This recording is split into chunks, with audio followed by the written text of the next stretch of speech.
So hello everyone and welcome to chemist classes.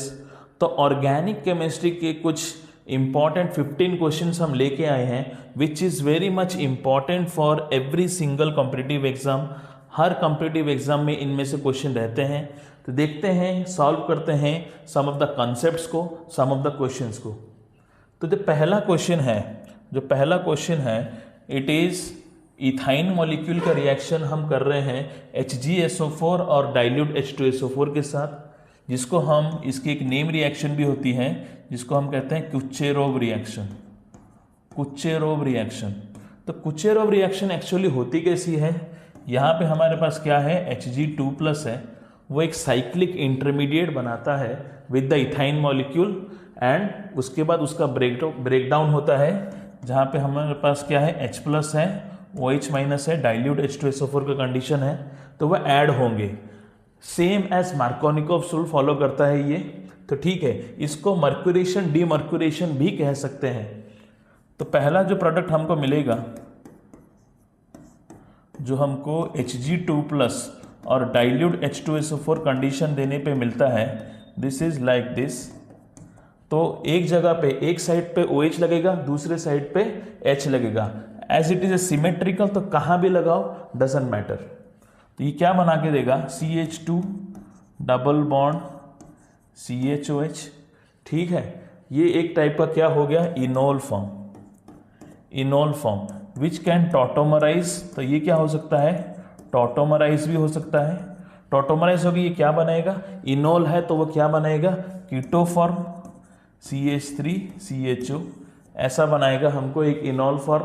ये enol से कीटो form में टॉटोमराइज हो गया। उसके बाद ये हो गया अपना X। इसके बाद हमारा रिएक्शन विथ LiAlH4, ये हमको क्या देता है, this is a very strong reducing agent. तो ये क्या बना के देगा हमको, CH3CH2OH, सिलेक्टिव रिड्यूसिंग एजेंट है, एल्डिहाइड से हमको अल्कोहल बना के देगा। तो ये हो गया अपना Y, इथाइल अल्कोहल हमको मिल रहा है। उसका रिएक्शन अगर हम फास्फोरस और Br2 के साथ करें तो ये डायरेक्ट ब्रोमिनेशन होगी, हमको क्या बना के देगा, CH3CH2Br। तो ये हो गया अपना Z। तो पहला ही रिएक्शन जो वेरी इंपॉर्टेंट है, कुचेरेव रिएक्शन कहते हैं, उसमें इनॉल से टॉटोमराइज होकर कीटो फॉर्म, फिर सिलेक्टिव रिड्यूसिंग एजेंट के साथ रिएक्शन। तो वेरी इंपॉर्टेंट रिएक्शन है। बहुत सारे क्वेश्चंस, बहुत सारे कंसेप्ट एक ही क्वेश्चन में लग रहे हैं। आगे बढ़ते हैं। दूसरी क्वेश्चन जो है, यहाँ पे हम क्या लिया है, हमने एसिटिक एसिड लिया है, उसके रिएक्शन हम कैल्शियम हाइड्रोक्साइड के साथ कर रहे हैं। तो कैल्शियम हाइड्रोक्साइड के साथ जो रिएक्शन हो रही है, ये हमारी कैसी रिएक्शन होती है, ड्राई डिस्टिलेशन मेथड। इसमें हमें एल्डिहाइड कीटोन मिलता है। It is a preparation of aldehyde ketones, जहाँ पे हम क्या ले रहे हैं, हम जो बनाते हैं एसीटेट बनेगा हमारे लिए। यहाँ पे क्या बनेगा, एसीटेट, CH3COO ट्वाइस।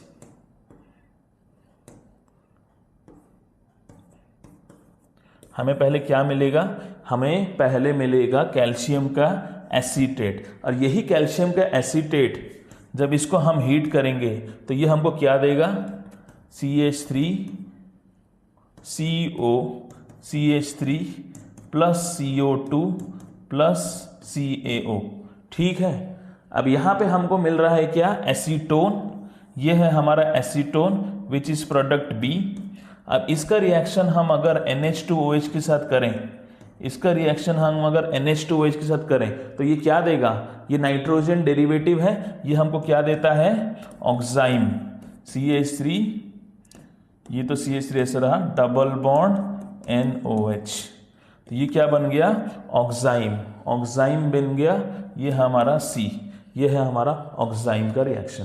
तो पहला ड्राई डिस्टिलेशन मेथड, जिसमें हम कैल्शियम हाइड्रोक्साइड ले रहे हैं, उसकी हम ड्राई डिस्टिलेशन करके क्या मिलता है हमको मिल रहा है acetone with CO2 plus CaO, उसके साथ नाइट्रोजन डेरिवेटिव के साथ रिएक्शन करके हमको मिलेगा ऑक्साइम। ठीक है, बहुत ही बढ़िया रिएक्शन है, क्वेश्चन बहुत बार आते हैं इनमें से। आगे बढ़ते हैं। For the reaction of this तो ये है हमारे ग्रिगनार्ड की क्वेश्चन। अब ग्रिगनार्ड पे एक ऐसा कंसेप्ट है कि ग्रिगनार्ड पे हर साल क्वेश्चन रहता है, वो नीट में भी रहता है, ओयूटी में भी रहता है, नाइजर में भी रहता है, एनईएसटी के एग्जाम में भी रहते हैं। तो ये सब क्वेश्चन प्रेडिक्टेबल लाइन पे क्वेश्चन होते हैं। अब देखो यहाँ पे मैकेनिज्म होगा कैसे।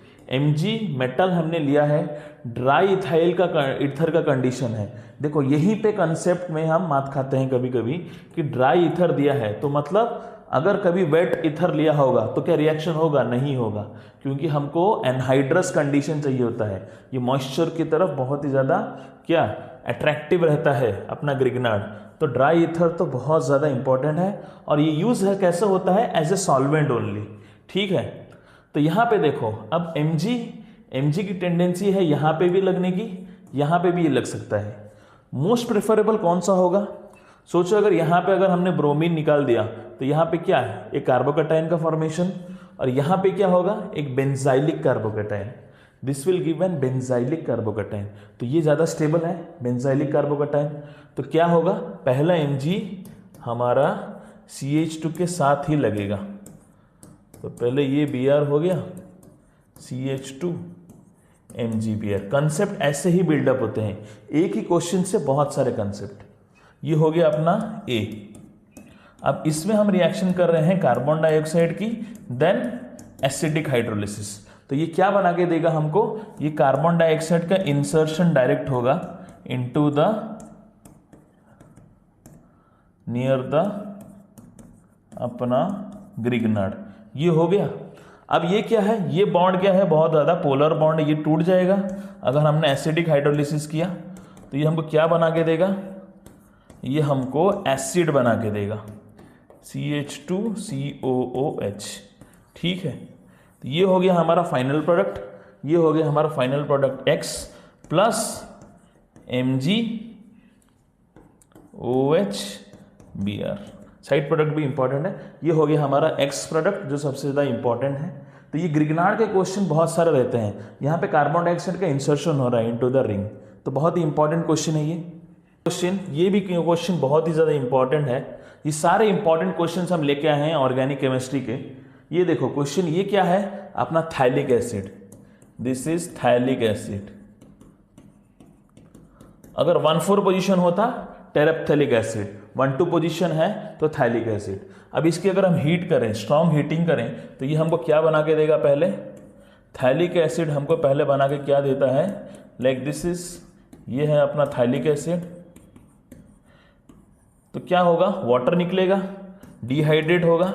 तो पहला ही क्वेश्चन या पहला ही कंसेप्ट अपना है कि पहले ये क्या बना के देगा हमको? थाइलिक एनहाइड्राइड बना के देगा। थाइलिक एनहाइड्राइड, थाइलिक एनहाइड्राइड। एक ही क्वेश्चन में बहुत सारे कंसेप्ट लगेंगे, यू जस्ट हैव पेशेंस। तो बहुत सारे कंसेप्ट एक ही क्वेश्चन लगेंगे। ये थाइलिक एनहाइड्रेट। अब इसका रिएक्शन अगर हम NH3 के साथ करें, ये है अपना A, तो ये क्या देगा? Phthalimide, phthalimide. ठीक है, ये बना दिया अपना थैलेमाइड। गैब्राइल phthalimide reaction. कौन सी नेम रिएक्शन है ये? गैब्राइल थैलेमाइड रिएक्शन। कौन से चैप्टर में रहता है ये? एमीन्स के चैप्टर में। For the preparation of amines, mostly कौन से एमीन्स बनते हैं यहाँ पे? एल्काइल या एराइल। और कौन से amines? Primary amines. 1 degree amine के लिए बहुत ही इंपॉर्टेंट है ये। एलिफेटिक एमीन्स बनाता है, एरोमेटिक एमीन्स नहीं बनाता। तो ठीक है, 1 डिग्री एमीन्स के लिए यही सब कंसेप्ट हमको ब्रशअप करना है।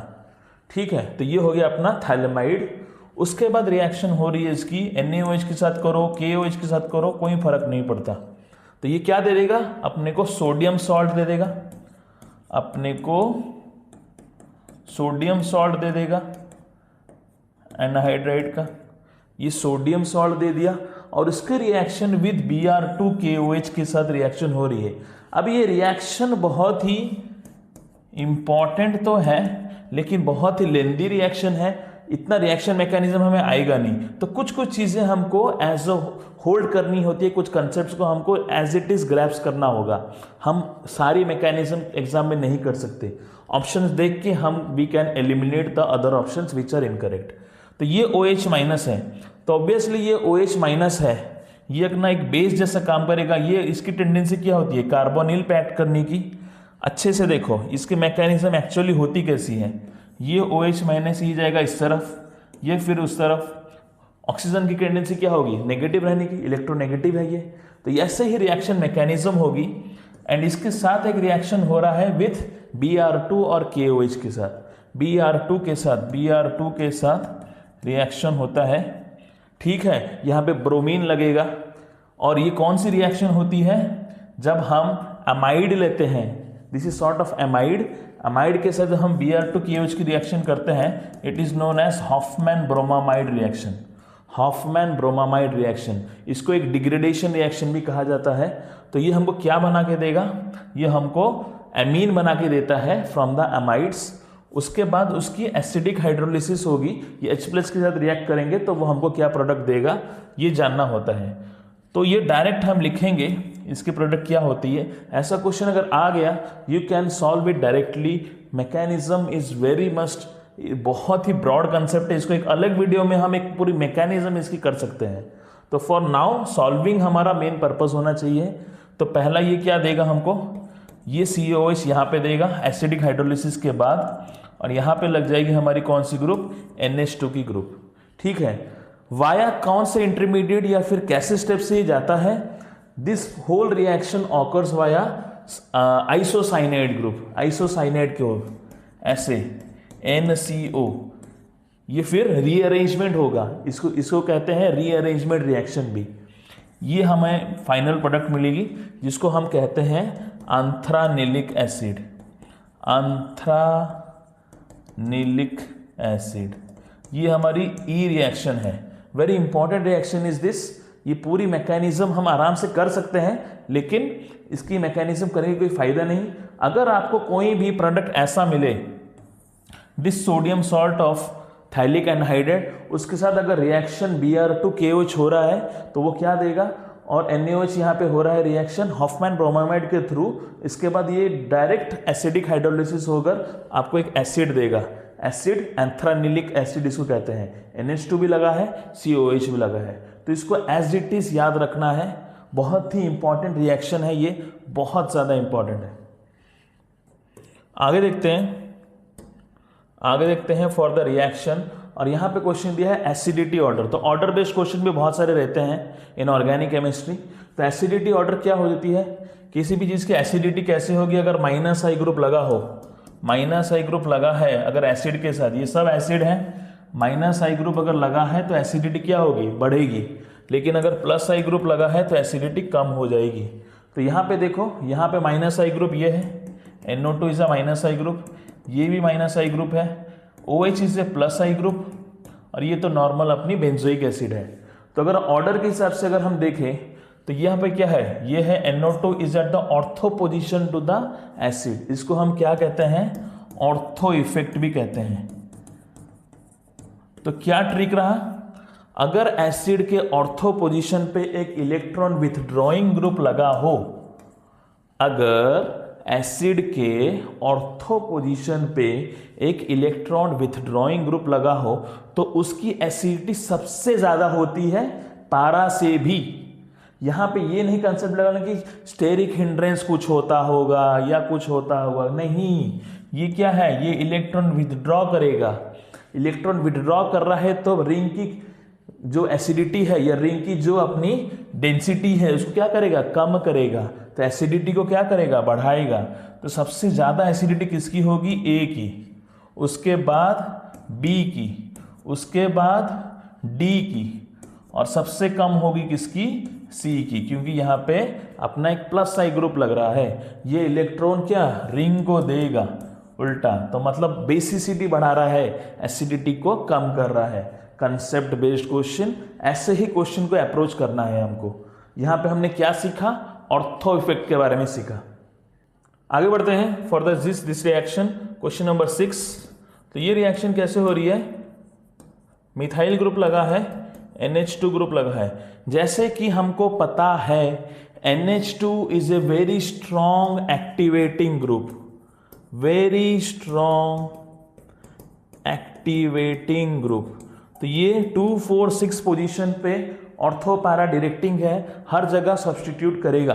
तो ठीक है, तो सब्सटीट्यूशन हर जगह पे होगी। तो इसके लिए पहले हमको ज़्यादा प्रोडक्ट ना मिले, इसलिए हम पहले से क्या करते हैं, प्रोटेक्शन करते हैं।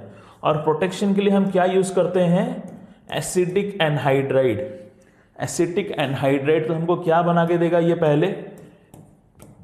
पहले हमको बना के देगा एसिटिनालाइड, इसको ही हम कहते हैं एसिटिनालाइड। ठीक है, उसके बाद क्या हो गई, बड़ी ग्रुप है ये खुद में रेजोनेंस स्टेबलाइज्ड है। अभी हम क्या रिएक्शन कर रहे हैं, Br2 के साथ और एसिटिक एसिड के साथ। अभी ब्रोमीन किस पोजीशन पे लगेगी, जैसे कि हमें पता है कि ये एक्टिवेटिंग ग्रुप है, तो ये 2 4 6 पोजीशन पे लगेगा। अब फोर्थ पोजीशन तो अपना क्या है, फोर्थ पोजीशन तो अपना ऑक्यूपाइड है, तो अभी बची कौन सी पोजीशन, सेकेंड पोजीशन। तो ठीक है, तो हमने क्या किया, हमने इसकी सेकेंड पोजीशन पे ब्रोमीन को लगा दिया। ठीक है, बहुत बढ़िया। उसके बाद क्या करेंगे, यहां हमारे हो गई क्या, पहले क्या हम करते थे, प्रोटेक्शन। अभी क्या करना है हमको, जैसे कि सब्सटीट्यूट हो गया, यहाँ पे ग्रुप में ऐड हो गया है सेकेंड पोजीशन पे ब्रोमीन, काम खत्म हो गया है, तो अभी क्या करना है, डी प्रोटेक्शन भी करना है। डी प्रोटेक्शन कैसे कर सकते हैं, पानी डाल दो थोड़ा एसिडिक, तो ये क्या हो जाएगा, ये फिर से NH2 हो जाएगी, ये NH2 बन गया, ये अपना CH3, ये Br, ये हो गया अपना प्रोडक्ट। तो बहुत बढ़िया है, हाँ, 2 ब्रोमो 4 मिथाइल, ये एनिलीन जैसा हमको मिल गया। बहुत ही बढ़िया प्रोडक्ट है। Protection and D protection of the amine groups, तो ये कंसेप्ट यही है। एमीन्स के देखो यही कंसेप्ट सब आते हैं, बहुत ही ज़्यादा यही कंसेप्ट्स, डाइजोनियम के कंसेप्ट्स वही सब, एजो डाई, ठीक है, वही सब बनाने को आएंगे हमारे। डाइजोनियम के सारे रिएक्शंस, डाइजोनियम की रिएक्शन विथ H3PO2 हमको क्या देगा, डाइजोनियम की रिएक्शन विथ HbF4 हमको क्या देगा, यही सब क्वेश्चंस रहते हैं। गैटरमैन रिएक्शन क्या होता है, सैंडमेयर रिएक्शन क्या होता है, बस ऐसे ही सब के क्वेश्चंस। आगे बढ़ते हैं। The question is maximum boiling point किस रिएक्शन में होगी। तो यहाँ पे देख सकते हैं हम, this is a very branched chain, और ब्रांचिंग जितनी ज़्यादा हो गई स्ट्रक्चर क्या होगा, उतना कॉम्पैक्ट। तो बॉइलिंग पॉइंट बढ़ेगी या कमेगी, इसकी बॉइलिंग पॉइंट सबसे लोएस्ट है अगर कॉम्पैक्ट स्ट्रक्चर है। लेकिन स्ट्रक्चर अगर खुला खुला है तो ये हो गई हमारी सबसे ज़्यादा बॉइलिंग पॉइंट वाली। तो सबसे ज़्यादा बॉइलिंग पॉइंट किसकी होगी, बी की। सबसे लोएस्ट किसकी होगी, डी की। ठीक है, आगे बढ़ते हैं। Hyper conjugation is not possible in चारों में से कौन सा है। तो हम देख सकते हैं हाइपर कंजुगेशन के लिए हमको क्या चाहिए होता है, डबल बॉन्ड के अक्रॉस में हमको अल्फा हाइड्रोजन चाहिए ही चाहिए। अगर नहीं है तो हाइपर कंजुगेशन नहीं होगी। तो पहला तो कंसेप्ट भी हमको समझना है। और हाइपर कंजुगेशन को हम क्या कहते हैं, और एक भी नाम है इसका, नो बॉन्ड रेजोनेंस। ठीक है, तो नो बॉन्ड। तो हाइपर कंजुगेशन में होता क्या है और कैसे दिखाएगा ये, जैसे कि ये डबल बॉन्ड है, इसके अक्रॉस में जो ग्रुप है, ये जो डबल बॉन्ड है ये, इनके अक्रॉस में ये जो मिथाइल ग्रुप है, दिस मिथाइल ग्रुप, यहाँ पे 3 हाइड्रोजन है, तो ये 3 हाइपर कंजुगेटिव स्ट्रक्चर्स हमको दे सकता है। सिमिलरली यहाँ पे ये 3, ये 3, ये 3, ये 3 हमको 3 6 9 हाइपर कंजुगेटिव स्ट्रक्चर्स हमको दे सकता है। ये है डबल बॉन्ड के अक्रॉस 3 3 6 9 12 हाइपर कंजुगेटिव स्ट्रक्चर्स हमको दे सकता है। लेकिन यहाँ पे कुछ है अल्फा हाइड्रोजन नहीं है, तो ये हो जाएगा हमारा करेक्ट ऑप्शन, ऑप्शन बी, जहाँ पे हमारे पास अल्फा हाइड्रोजन ही नहीं है एडजेसेंट में डबल बॉन्ड के, तो ये हाइपर कंजुगेटिव स्ट्रक्चर्स हमको आराम से दे सकता है। जैसे कि ये CH3 है, तो CH3 का हम खोल के पूरा लिख सकते हैं ना, H H H, तो पहले ये बॉन्ड करेगा, फिर ये बॉन्ड करेगा, फिर ये बॉन्ड करेगा, वैसे ये 3 बार, ये 3 बार, 3 6 9, यहाँ पे इसकी हाइपर कंजुगेशन कुछ नहीं होगी। देखो GOC भी ऐसे ही हमको कवर करना है। ठीक है, नेक्स्ट क्वेश्चन देखते हैं। यही सब क्वेश्चन आते हैं। Carbon ion stability, carbon ion की स्टेबिलिटी कौन बढ़ाता है, कौन बढ़ाता है। अगर मेरे पास -I ग्रुप है, -M ग्रुप है, तो कार्बन आयन की स्टेबिलिटी क्या होगी, बढ़ जाएगी। लेकिन मेरे पास अगर +I ग्रुप है, +M ग्रुप है, कार्बन आयन की स्टेबिलिटी कम हो जाएगी, लेकिन कार्बोकैटायन की स्टेबिलिटी प्लस आई और प्लस एम में बढ़ जाती है। तो यहाँ पे देखो माइनस आई ग्रुप लगना चाहिए और माइनस एम भी इफेक्ट लगना चाहिए। माइनस आई इलेक्ट्रॉन पुल करेगा, इलेक्ट्रॉन डेंसिटी पुल करेगा अपनी तरफ, NO2 स्ट्रॉन्ग इलेक्ट्रॉन विड्रॉइंग, ये भी इलेक्ट्रॉन विड्रॉइंग, ये भी इलेक्ट्रॉन विड्रॉइंग। ये क्यों दिया है पता नहीं। तो ठीक है, तो यहाँ पे पहले देखो ऑर्थो पोजीशन पे है, ऑर्थो पोजीशन है तो माइनस आई भी स्ट्रॉन्ग, माइनस एम भी स्ट्रॉन्ग, रेजोनेंस भी होगा और इंडक्टिव इफेक्ट भी होगी। तो ये तो सबसे ज़्यादा होना चाहिए इसकी स्टेबिलिटी ए। उसके बाद क्या होगा, मेटा होगा या फिर पारा होगा। मेटा में क्या है, रेजोनेंस होगी, इंडक्टिव इफेक्ट तो स्ट्रांग है, लेकिन क्या रेजोनेंस स्टेबिलाइज्ड है, रेजोनेंस नहीं है। तो यहाँ पे माइनस आई इफेक्ट तो लगेगा लेकिन माइनस एम नहीं लगता। अब यहाँ पे पैरा पोजीशन में क्या है, रेजोनेंस स्ट्रांग है लेकिन इंडक्टिव इफेक्ट बहुत ही लो, क्योंकि पैरा पोजीशन पे है। तो ठीक है, तो यहाँ पे क्या देखते हैं, पहला हो गया अपना ए, उसके बाद क्या होगा अपना सी, उसके बाद क्या हो गया, क्योंकि रेजोनेंस ज़्यादा स्टेबिलाइज करता है, उसके बाद हो गया अपना बी, और सबसे कम किसका रेजोनेंस है या फिर सबसे कम किसकी स्टेबिलिटी है, डी की। तो ए सी बी डी ये हो गया अपनी आंसर। तो ऐसे ही क्वेश्चन को सॉल्व करना है। आगे बढ़ते हैं आयुपैक नेम। तो आयुपैक नेम में सीधा क्वेश्चन देखो, ऐसे एक आयुपैक का क्वेश्चन रहता ही है, एक दो क्वेश्चन रहेंगे। तो ये अपनी फंक्शनल ग्रुप है साइनाइड, तो इसको पहली पोजीशन दे दी, ये दूसरा, तीसरा, चौथा, पांचवा। तो पेंटेन नाइट्राइल तो है, उसके बाद क्या है 2,2 डाइमिथाइल, 2,2 डाइमिथाइल, फिर क्या है 4 ऑक्सो। अब ये सेकेंडरी ग्रुप हो गई ना, अभी कीटोन नहीं रही है, ये पहला पोजीशन इसको मिल गया है, 4 ऑक्सो पेंटेन नाइट्राइल। हाँ कि नहीं, तो बहुत ही बढ़िया, इजी क्वेश्चन, हलवा क्वेश्चन। आगे बढ़ते हैं, most reactive for nucleophilic addition. Nucleophilic addition करना है अगर, न्यूक्लियोफिलिक एडिशन, तो न्यूक्लियोफिलिक एडिशन के लिए सबसे ज्यादा रिएक्टिविटी किसकी होनी चाहिए, न्यूक्लियोफिलिक एडिशन पूछ रहा है, तो सबसे ज्यादा रिएक्टिविटी किसकी होनी चाहिए। अगर मेरे पास एल्डिहाइड, तो पहली बात तो ये होती है कंसेप्ट का स्ट्रांग होना बहुत ज्यादा इंपॉर्टेंट है। हमको पता है कि RCHO is more reactive than R2CO, मतलब aldehyde is more reactive than ketone nucleophilic addition के लिए, तो बढ़िया है। तो इसकी स्टेबिलिटी तो सबसे कम होगी, हाँ कि नहीं, क्योंकि ये कीटोन है।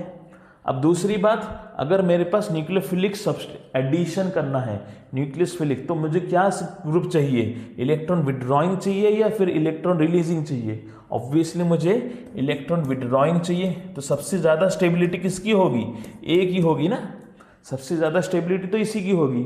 ये तो न्यूक्लियोफिलिक सब्स्टिट्यूशन, न्यूक्लियोफिलिक एडिशन करेगा कैसे, न्यूक्लियोफाइल चाहिए ना, न्यूक्लियोफाइल एडिशन चाहिए, तो ये न्यूक्लियोफाइल कैसे करेगा, ये क्योंकि ये माइनस आई ग्रुप है, ये इलेक्ट्रॉन विड्रॉइंग ग्रुप है, न्यूक्लियोफिलिक एडिशन यही कर सकता है, ये कैसे करेगा। तो ठीक है, तो ये बहुत ही बढ़िया हुआ, ए हमारा ए हो गया, ये हो गया हमारा most reactive for nucleophilic addition ए।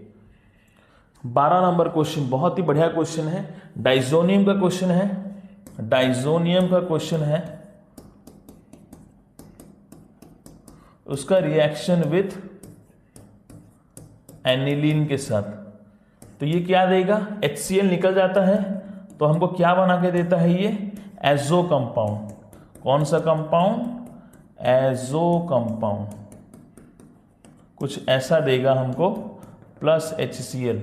ये क्या होता है, येलो डाई, एजो कपलिंग, इसको हम एजो कपलिंग भी कहते हैं रिएक्शन, कि एजो डाई कपलिंग, डाई की तरफ यूज होता है, कलर को जो शर्ट को जो कलर देते हैं तो वो सब कलर यहीं से आता है, ऑरेंज, रेड, येलो, वैसे सब कुछ। तो ये हो गया अपनी क्या, एजो डाई रिएक्शन डाइजोनियम की। आगे बढ़ते हैं, reactions of phenyl methyl ether with HI।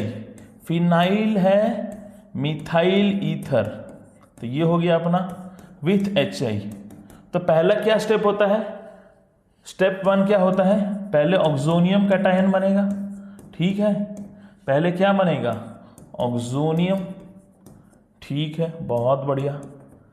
अब क्या है दूसरा, दूसरा स्टेप क्या होगा, ये जो अपना I माइनस है वो अटैक करेगा। अब I माइनस किसके तरफ अटैक करेगा, अपना जो I माइनस है वो किसके तरफ अटैक करेगा, वो हाइड्रोजन की तरफ यहाँ करेगा या फिर OCH3 की तरफ करेगा। कौन सा बॉन्ड टूटेगा, ये बॉन्ड टूटेगा, ये बॉन्ड टूटेगा।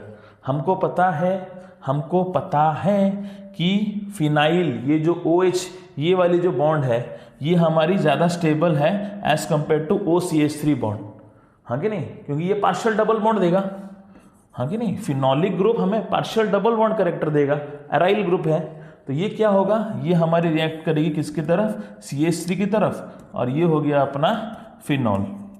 तो हमको स्टेबिलिटी देखनी है और कौन सा बॉन्ड वीक है। जो बॉन्ड यहाँ पे ट्रिक क्या काम देता है, जो बॉन्ड वीक होता है आयोडाइड ग्रुप उसी को लेगा।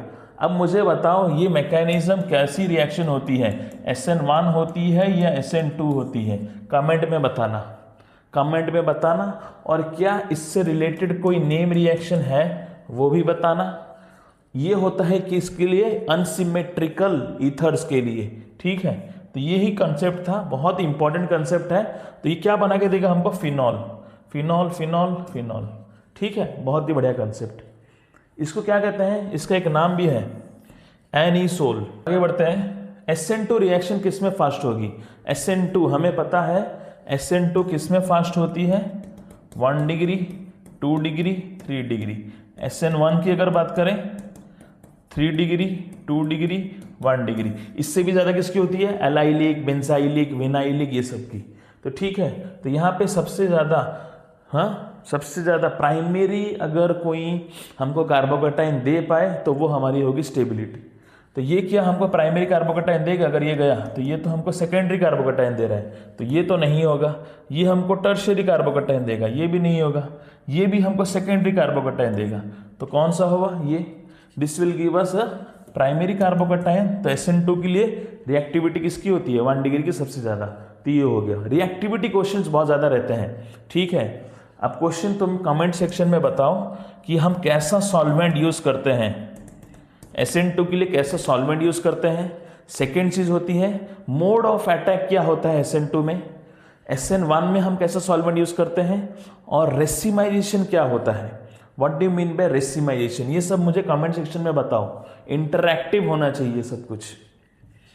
आगे बढ़ते हैं, बहुत ही important question, match of the following question बहुत बार आते हैं एग्जाम में।